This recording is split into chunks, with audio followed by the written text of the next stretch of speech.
What's up guys? This is our third day of being a tour guide. O, diba? Mukha pang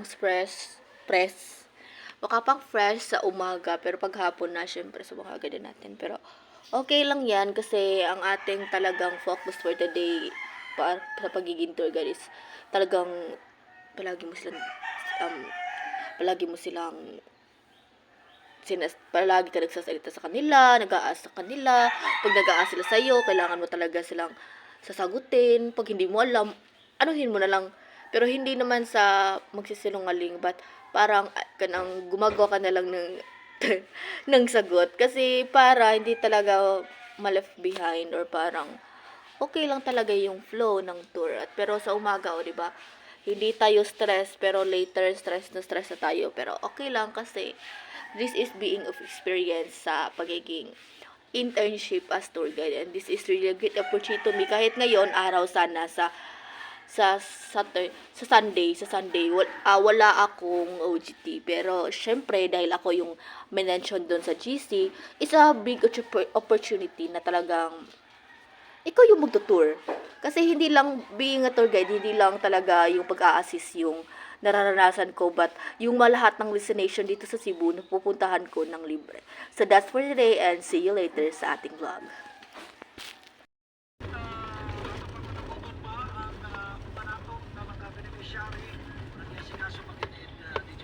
So we are here at our third destination guys, sa Taoist Temple. Kani siya is ang Taoist Temple. Mauni siya ang ating third destination sa Cebu city tour. City tour. So kani siya nga kakita mo muna ay layo ay dragon is mo na siya ang mga sign gani sa mga Chinese. And then ang meaning anang green dragon is prosperity and health, strength. Mo na nga ilahadyon lang theme gani nila is green. Like nice jud kay nimo siya makita. And then kani siya diri nga Taoist Temple is ilahad ni silang prayer area sa mga Chinese diri sa Cebu. Bale mga Chinese community sila din nagpatukod ani.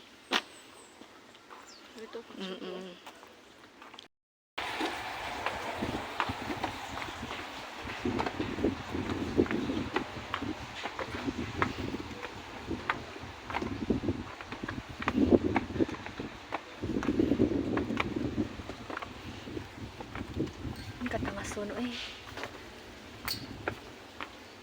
first time jud sa ako ni saka diri. Kay dili pa jud ni siya good well develop katong during time nga murag ginagipakuyog lisad ko ba kay murag ko man to 12 ka person. Ang Chinese na lang ito kay one cemetery. Cemetery nyo ha.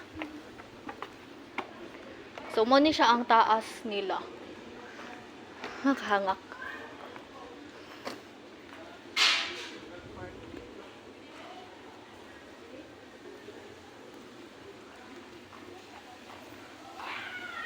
Kung nakakita nga Chinese mag-pray is man good.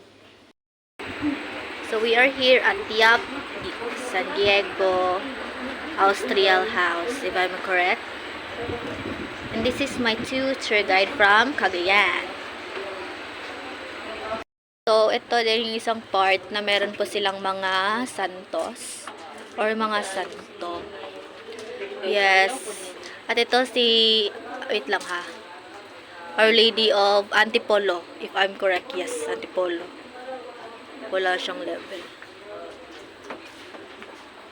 And then si Santo Niño.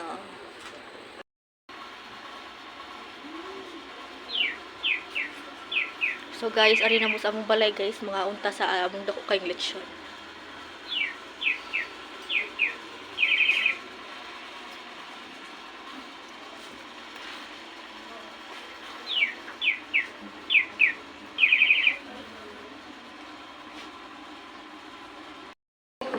Sa Usgan ba nga pre kita mga pasabot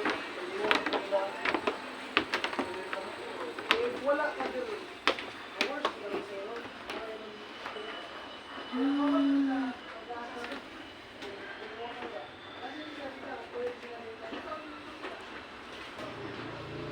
Hangin. Inani siya katsyada guys. It's so beautiful. Dayon ka mo sa among balay. We have here Mama Mary. Dayon lang ka mo, ayaw lang ka mo kauwaw. So, for today's vlog, diba? Sobrang ganda ng bahay ko, guys. Pwede tayo itong mag-overnight. Makagusto ninyo.